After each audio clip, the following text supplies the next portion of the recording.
When do I teach my children Arabic? My boy is 2.5 years old. When do I begin to teach him Arabic grammar and Quran and tajweed and memorization? Because I want him to be raised with the Quran. What a beautiful concern you have with your child, that you want him to learn the Quran. But he's 3 years old. Chill out, lady. We want them to have what were you doing when you were 3 years old? You don't remember. You don't remember. You don't even remember, like, you should put your shoes on the wrong way. Kids are on the fitrah. They are beautiful. Let them be. Teach them, yes, teach them lovingly. Some kids have more aptitude. They want to learn quickly. They want to learn quickly, and you give them that opportunity. Some kids want to play more. Let them play more. Let them take their time. Parents have to learn to be flexible with their children and not impose the same standards and not make one kid compared to the other kid, especially in terms of their Quran. I have 6 kids. Not all of them memorize Quran the same way. Not all of them study Quran the same way. Not at all. I have one child who memorizes something in like 5 minutes. She can memorize it. This is ridiculous. She's so fast at memorizing. It's amazing. I have another who can, the same thing could take her a month. And I don't compare hey, why don't you be more like your sister? Huh? I don't do that. It's dhulm. This is dhulm. And it creates a hatred towards deen.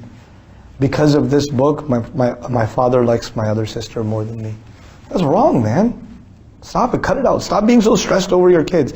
Allah doesn't want your kid to be a hafiz. Allah doesn't want your kid to be alim. Allah wants your kid to be a good Muslim. Allah wants your child to love his or her deen. That's what Allah wants. So chill out. On that children's note, there are some people who came to me and said, our children are 5, 6 years old. We show them videos of the signs of Judgment Day, and we talk about Dajjal. I was like, why do you do that? Why are you talking to your kids about Dajjal? Your kids are like 5 years old. That's traumatizing, dude. I get scared reading about Dajjal. How are you going to tell a child about Dajjal? Listen, children are on the fitrah. They are on the fitrah. You know what that means? That right now, they are not responsible for any wrong that they do. Why do you want to put the fear of Allah in them when they don't have to have the fear of Allah in them? They don't. Fear of Allah is for someone who will be held responsible for their deeds. Yes or no?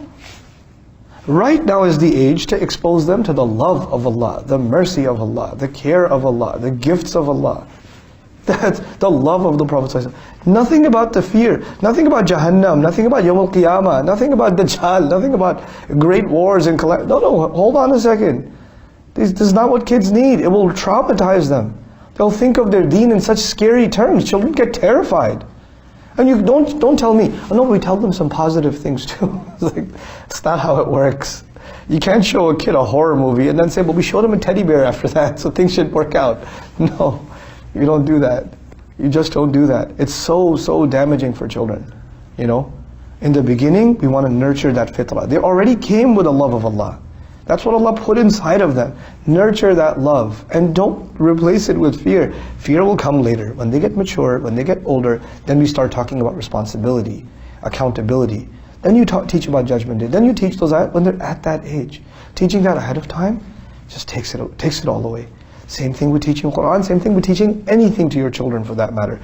Make things age appropriate and make things lovable. The biggest accomplishment in our day and age, wallahi, please listen to this carefully. The biggest accomplishment in our day and age with our children is not how much they will learn. How much they will learn means nothing. I'm sorry that sounds offensive to you. It means nothing. What will mean something? How much do they love their Rabb? How much do they love their Prophet sallallahu alaihi wasallam? How much character do they uphold? How truthful and honest are they? How easy is it for them to admit a mistake? How openly do they communicate with you? Their character is the most important thing, not their knowledge. Knowledge is superficial, it is for show to others. I'm not saying knowledge isn't important, but knowledge will always be secondary to character. Always will be secondary to character. Right now it's about nurturing that character, nurturing that personality, and a little bit of knowledge along the way.